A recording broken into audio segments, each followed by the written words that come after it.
It was not a tragedy, but total biological extermination, designed to wipe humanity off the map forever. Every prayer was rejected, and every desperate scream for mercy drowned in the blood of dying children. Empires collapsed not from swords, but from invisible monsters, turning living bodies into rotting corpses while alive. History had never seen such slaughter. Death walked through closed doors and took everyone without hesitation. It started slowly in the east. Rumors of darkness consuming China reached European traders far too late. The Silk Road became a highway of death, carrying silk, spices, and the end of the world. 12 Genoese galleys docked in Messina with crews barely alive, black buboes covering their pale, cold skin. Port authorities realized the danger instantly and ordered ships away, but the curse had already landed forever. The invisible enemy infiltrated narrow streets, moving faster than panic, infecting victims with just a single breath. We will dissect the anatomy of the apocalypse and witness society falling apart in terrifying real time. Discover the horrific reality of medieval medicine, where doctors tortured patients with fire to burn out demons. See how the richest kings became helpless beggars, finding that gold could not buy one extra hour. This is not just history, it is a psychological thriller about human behavior on the brink of extinction. Europe in 1347 was already broken. Famine had weakened the population and destroyed their immunity completely. Cities were cramped death traps, where people lived shoulder to shoulder with animals in filth, unaware of danger. Knowledge was limited by superstition. They blamed planetary alignments or bad air, ignoring the black rats below. The church held absolute power, teaching that suffering was a just divine punishment for their sinful lives. Trade routes flourished, but ironically, the wealth of nations paved a wide road for their brutal destruction. No one was ready. The scythe was raised over the continent, ready to strike without warning or mercy. The outbreak hit with nuclear force. Florence saw 90,000 people die in just a few short months. Medicine failed miserably. Doctors wore bird masks filled with herbs, looking like monsters to their dying patients. Bloodletting only accelerated death, draining vital life force from victims who were already losing the unequal battle. Priests fled their posts in terror. The promise of salvation vanished as the clergy began rotting alive. Social bonds evaporated instantly. Neighbors refused to help neighbors, and paranoia became the only law of the land. The rich locked themselves in high castles, but the plague jumped walls, proving status offered no protection. Daily life became a nightmare. Carts rumbled through streets as drivers shouted, "Bring out your dead!" endlessly. Cemeteries filled rapidly. People dug massive pits, dumping bodies inside like common trash without any funeral rites. Wolves descended from the mountains, roaming through empty villages and feasting on corpses no one could bury. Crops rotted in the fields, while livestock wandered aimlessly and died, adding the stench of animal death.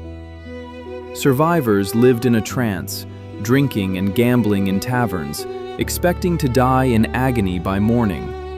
Laws ceased to exist. Theft and violence flooded the cities as desperation stripped away civilization and morality. Horror reached its peak. Boccaccio wrote that victims ate lunch with friends and dinner with their ancestors. The disease mutated cruelly. Some coughed blood and died in hours. Others grew black, painful buboes everywhere. Parents abandoned their own children. The primal instinct to protect offspring was crushed by animal terror of infection. Entire bloodlines were extinguished. Ancient family names worn for centuries vanished from the earth in a single week. Silence fell over Europe. Bustling markets stood empty. The only sounds were the wind and weeping survivors. The smell was unbearable.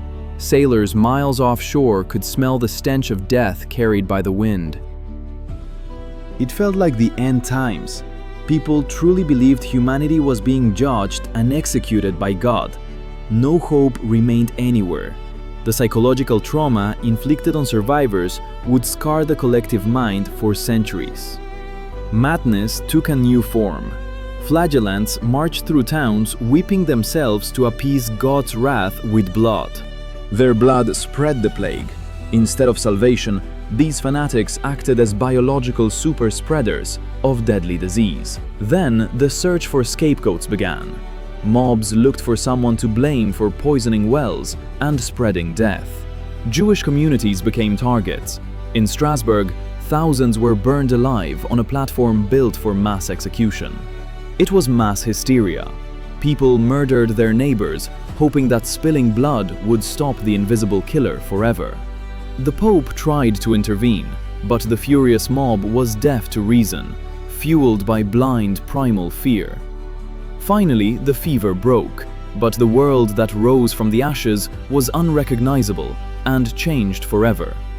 The feudal system collapsed. Labor shortages meant peasants suddenly held the power to demand decent pay in gold. Serfdom was effectively dismantled. The chains of slavery were broken by the sharp population reduction across the continent. The church lost authority. Blind faith was replaced by skepticism, paving the way for the future Reformation. Women gained new rights. As men died, widows took over businesses and lands that were previously forbidden. Technology advanced by necessity. Labor shortages forced inventors to create machines to replace the labor of the dead. Art became dark. The danse macabre reminded everyone that death dances with kings and beggars all the same. Medicine began to evolve. Doctors realized prayer was not a cure, sparking the birth of real science. The concept of quarantine emerged. Isolation became a strategic weapon against disease that we still use today. The Renaissance grew from this soil. The proximity of death made survivors hunger for beauty and meaning. Half of Europe died, yet this catastrophe acted as a brutal reset button for Western civilization's future. Look at the bones beneath us. They are the silent foundation of the modern world we live in. We are the descendants of survivors. We carry the immunity and resilience of those who did not fall. Do not forget their names. History warns us that fragile civilizations can break faster than we think. Subscribe to keep history alive. Click the bell to never miss the next chronicle of human survival.